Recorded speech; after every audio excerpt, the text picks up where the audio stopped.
چطوره؟ امروز اومدم 6 نکات مهم کالاف را بهتون بگم. وقتی داخل بتل هستین زیاد راشو ندین. آقا حتی تیک هم دارین زیاد راشو ندین، چون که اگر راش بدین در حدی نباشه که بیوسپاد باشن. مثلا میگم یه دقیقه من کلاس نه مثلا میگم کلاس نینجا برای شاتگان پلیرها خیلی خوبه. مثلا میگم یه اسکواد ریختن بالاتون، یه صدیفته حتما کنارتون داشته باشین هر گاری برداشتین. وقتی میبینین یه نینجا بزنین پشت یه کاوری بگیرین، هی بریزین روشون. اینجا هی باز دراز اینا هی مومنت باز اینجا خشابا پر کن. نصف اسپول دادین لابی، بعد 2 نفر آخر هم با چیز یکی میزنی وان شات نشد، یکی دیگه میزنی وان شاته، این میزنی وان شات. جوری نباشه که شما بینین راش بدین که بعد نتونین کاری کنین. اگر راش الکی بدین 100 تیچ اسکواتون لابیه. چیز دوم درباره سیزن جدید اون گانش ملعون شد. گانش اینو ادیفتر میتی گفتم داره میاد که با 3 تا گان لجند 2 تا گان لجند ببینیم واقعا صد ادیفتر میتیک. اگه اومد خودم ترفندشو بهتون میذارم که چه شکلی بگیرید. اگه نیومدم که دیگه دروغه دیگه، این همه شایعه.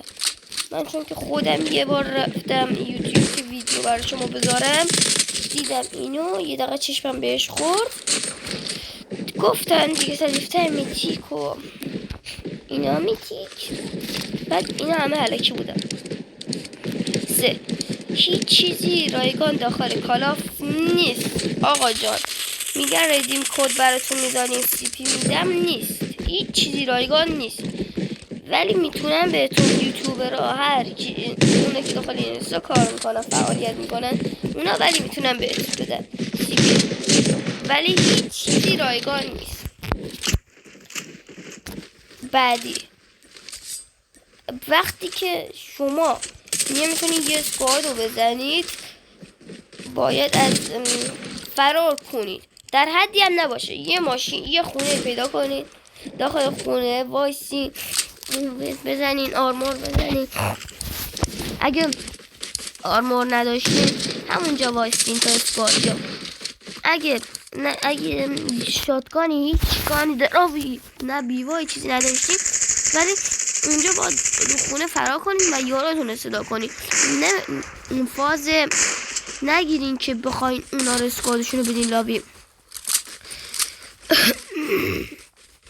منم تاوال قبلا که کالاف بازی میکردم اون موقع اصلا نوب بودم، کالاف بلد نبودم.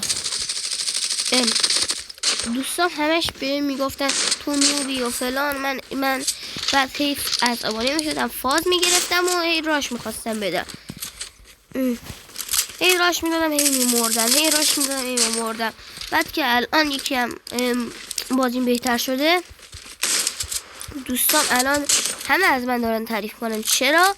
چون که من دارم از نه زیاد راش میدم نه زیاد خراب میکنم.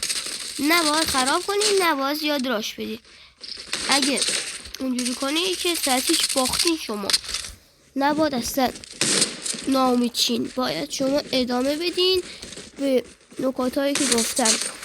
بعدی فکر کنم آخریه، یکی مونده آخریه دیگه. حالا من یکی دیگه هم بهتون میگم. اگر خواستید سی پی بگیرید از سایت هایی نگیرید که نامعتبر است. من چون که 3 بار کم مونده بود هکشم،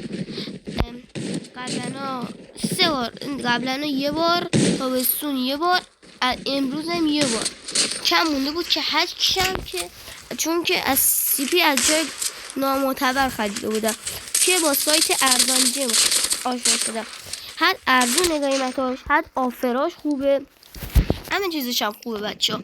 اگه خواستید شما هم برید بگیرید از ارزان جم. که از ارزان جم نگیرین ستیچ از بقیه عقب ترین. یکی دیگه بچه ها فکر کنم تموم شد. اگه خوشتون اومد از این ویدیو ساب همه کار امید به شما است. ساب کنین دیگه، عشق منید. تا یک ویدیو دیگه خفن دیگه. ای بابا اشتباه. عشق من، اگه از این ویدیو خوشتون اومد ساب کنین، لایک کنین، کامنت بزنین و زنگوله رو فعال کنین. اگه دلتون خواست برای رفیقاتونم بگین منو بیان ساب کنن. تا ویدیو بعدی، خداحافظ.